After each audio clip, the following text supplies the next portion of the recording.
এমনও লাশের দাফন করেছি, 166 জন লাশের দাফন কার্যে সহযোগিতা করেছি চাঁদপুর আমাদের ইসলামী আন্দোলনের টিম। এমনও লাশের দাফন করছি যেই লাশের মা বাবা সন্তান কেউ নাই, ঘরের চৌকাঠে লাশ ফলায় দিয়ে চলে গেছে। এমনও লাশের দাফন করছি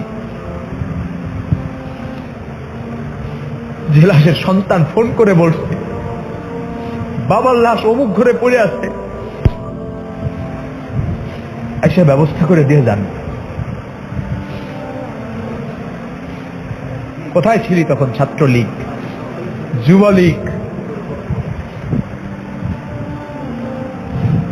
বাংলাদেশে আর একজন আছেন যারা যিনি এই কষ্টগুলা করছেন, তাকওয়া ফাউন্ডেশনের কিছু পিকচার দেখেছি, আবার এমন পিকচার নিজে তুলেছি।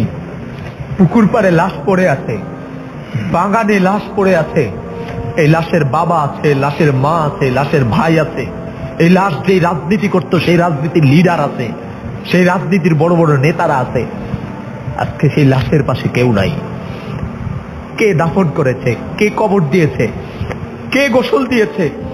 এমনও লাশের গোসল এই 2 হাত দিয়ে দিয়েছি। গোসল দেওয়ার সময় তার গায়ে 108 ডিগ্রি জ্বর ছিল, 108 ডিগ্রি জ্বর ছিল গোসল দেওয়ার সময়।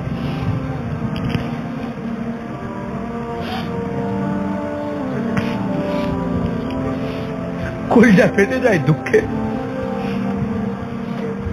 এমন এমন ব্যক্তির বিরুদ্ধে যাদের নির্দেশে ওলামায়ে কেরাম এই কাজগুলো করতে, যাদের নির্দেশে আমরা এই কাজ করছি।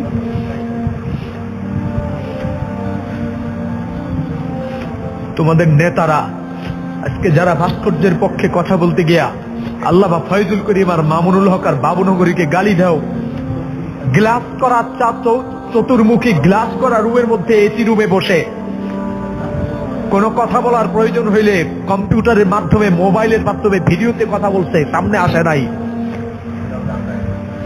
কিন্তু প্রতিটা লাশকে কাঁধে করে গোসল দিয়ে আদর যত্ন করে কবরে রেখেছি। কোন সেবার কমতি ছিল না। আমাদের ঘরেও তো বিবি আছে, আমাদের ঘরেও তো আমাদের মা আছে, আমাদের ঘরে আমাদের বাবা আছে। কোন বাবা চায় না তার সন্তান অনিশ্চিত ভবিষ্যতের দিকে চলে যাক। কোন প্রিয়তমা বিবি চায় না তার প্রিয়তম স্বামী অনিশ্চিত গন্তব্যে চলে যাক। যতটি লাশের দাফন আর কাফনে রওনা হয়েছি, বিবি কিছু সময় চুপ ছিল, নীরব ছিল, জবানে বলতে সাহস করে নাই যে জায়েজ না। কারণ সে জানে সে এমন এক স্বামীর ঘরে এসেছে যে স্বামী ইসলাম মানবতার ব্যাপারে কোনো ছাড় দেয় না, মানবতার প্রয়োজনে এগিয়ে যায়, ইসলামের প্রয়োজনে এগিয়ে যায়, দেশের প্রয়োজনে এগিয়ে যায়। আরে আমাদের বিবিদের তো আমাদের উপর মহব্বত আছে, আমাদের সন্তানও তো আছে, সন্তানের উপরে তো আমাদের মহব্বত আছে। তোরা বের হস নাই, কিন্তু আমাদের সন্তানের মহব্বতকে আমরা তালাক দিয়েছি, বিবির মহব্বতকে লাথি দিয়েছি, বাবা মায়ের মহব্বতকে বাবা মায়ের জায়গায় রেখে দিয়ে বেরিয়ে গেছি তোদের জন্যে। 166 জন লাশ চাঁদপুরে যাদেরকে দাফন করা লাশ ছিল, যারা ছাত্রলীগ করেছে, যুবলীগ করেছে, আওয়ামী লীগ করেছে। কই আওয়ামী লীগের কোন নেতাকে তো পাই নাই, যুবলীগের কোন নেতাকে পাই নাই, ছাত্রলীগের কোন নেতাকে পাই নাই। এতগুলো কষ্ট বুকে চাপা দিয়ে রেখেছি, নিজের জীবনকে বিপন্ন করে করোনার লাশ দাফনে এগিয়ে গিয়েছি, কাঁধে বহন করেছি, হাতে বহন করেছি, নিজ হাতে ডলে ডলে গোসল দিয়েছি। আজকে আমাকে জুতা মারো, আমাকে দেশ থেকে ভাগায়া দিচ্ছ, আজকে আমি মৌলবাদী, আমি রাজাকার, আমি পাকিস্তানি, তো তুমি ভারতকে সমর্থন করার জন্য তুমিও বাংলার অপরাধী, তুমিও যুদ্ধাপরাধী, তুমিও দেশদ্রোহী। একই অপরাধে যদি আমাকে দেশ ছাড়তে হয় তো এর আগে তোমাকে দেশ ছাড়তে হবে। আমি যে দেশপ্রেমিক এর কোনো সন্দেহ নাই, আমার অসংখ্য প্রমাণ আছে, এ দেশে আমার অবদান আছে, আমার বাবার অবদান আছে, কিন্তু তোমার কোনো অবদান নাই।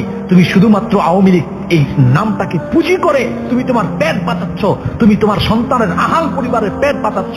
এই দেশে তোমার কোনো অবদান নাই, বরং অবদান আছে লুটতরার দিক দিয়ে তুমি শ্রেষ্ঠ, ধর্ষণের দিক দিয়ে তুমি শ্রেষ্ঠ, খুন করার দিক দিয়ে তুমি শ্রেষ্ঠ, মানুষের হয়রানি করার দিক দিয়ে তুমি শ্রেষ্ঠ, মানুষের হক নষ্ট করার দিক দিয়ে তুমি শ্রেষ্ঠ। এগুলোর দিক দিয়ে তোমার অবদান আছে।